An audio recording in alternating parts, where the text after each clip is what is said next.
Hello and welcome to the unknown past. My name is Soeb and today we'll be looking at Egyptian mythology, the god of mummification as well as afterlife and the patron of lost souls in Egyptian mythology, whom is a jackal-headed dog and a half-man. His name is Anubis.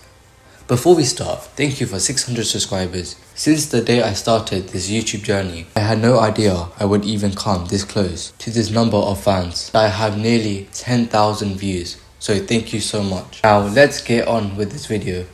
So I mentioned Anubis was a mixture of a half man and a half canine, but I didn't mention that he had another form, which is described as a fully dog jackal hybrid with dark black thick fur, a long tail and a golden collar. The symbolic color of black was for the decay of a body, and the black soil of the Nile represented regeneration and of course life. And the symbolic choice of dogs was most believed that dogs were wild creatures. Dogs would dig up graves for bones, as well as grave robbers became common in ancient Egypt, as the deceased would die with values in their hands in the grave tombs. I would explain this later in this video.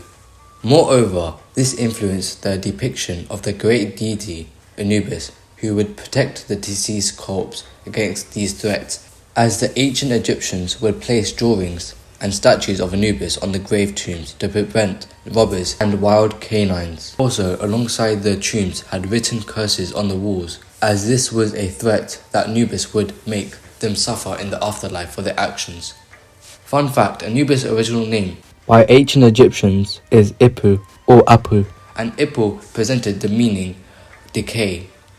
And you must be asking why we call him Anubis of the dead. And the answer to that question is that once the rival of the ancient Greeks, the Greeks called him Anubis. His name was fitting for Anubis' characteristics. So till this day, we call him Anubis. Moreover, Anubis is a god of many responsibilities, as Anubis was once the first Egyptian gods of the dead. As Osiris became more popular, Anubis shifted roles and became the god of mummification. His particular concern was the funerary cult, the care of the dead. Hence, he was reputed to be the inventor of embalming, an art he first employed on the corpse of Osiris, and in his later roles as the conductor of souls. He was sometimes identified by the Greco-Romans world with the Greek god Hermes in the composite deity Herbonuminus. When kings were being judged by Osiris, Anubis placed their hearts on one side of the scale, and the other scale he placed a feather, representing Mart on the other. The god Thoth recorded the results, which then indicated whether the king shall enter the afterlife. This was recorded if the feather weighed less. The mortals were allowed to enter the paradise, but if it was the other way round, they would be placed into a pit of eternal anguish and torment. This has a similar concept for Christianity and Islam and many other religions, as they believe in the Day of Judgment, where you'll be judged by your actions in this world, resulting if you go hell or heaven. Also, I forgot to mention that Anubis did his embalming in the desert, where the necropolis laid. That's why Anubis is also known as the Lord of the Sacred Land. The origin of Anubis was that he was the son of Ra and Hesat during the early dynastic period of ancient Egypt. As time passed, he was assimilated into the myth of Osiris. Then from there, he became the son of Osiris and Nephthys. From there, he gained trust and loyalty to guide the dead and protect the body by mummification after death, until Anubis brings forth the deceased to Osiris for judgment. As Anubis dedicated his life to respect his responsibility he was given. There are many deities that have something common with death, like Anubis, but Anubis is more outstanding than the rest of them.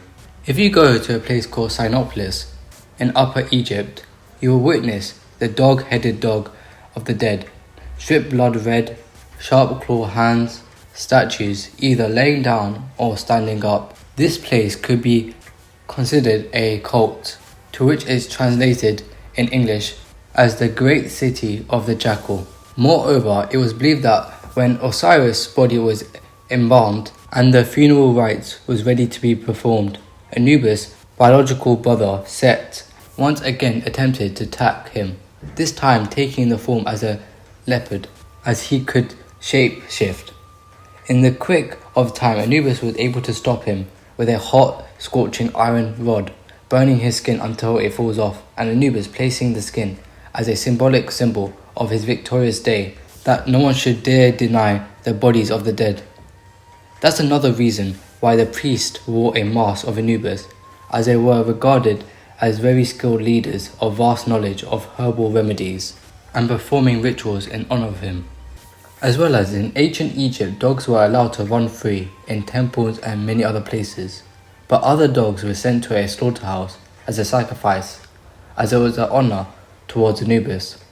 Furthermore, many people didn't know that Anubis got his jackal head as a peace offering with the jackals, as it will prevent his brethren to dig up graves, making a disturbance for the soul, or it will please the jackals as they have a god after them. I hoped everyone enjoyed this video about Anubis, the god of the dead, mummification and the afterlife, as throughout Egyptian mythology, Anubis is one of my favourite interesting individuals in the Egyptian pantheon. If you did enjoy this video, please let me know in the comments below. I would like to thank all my supporters who inspire me to make more content, and if you would like to support this channel further, please subscribe and share this channel around. But as always, I've been your host, The Unknown Past. I shall see you next time.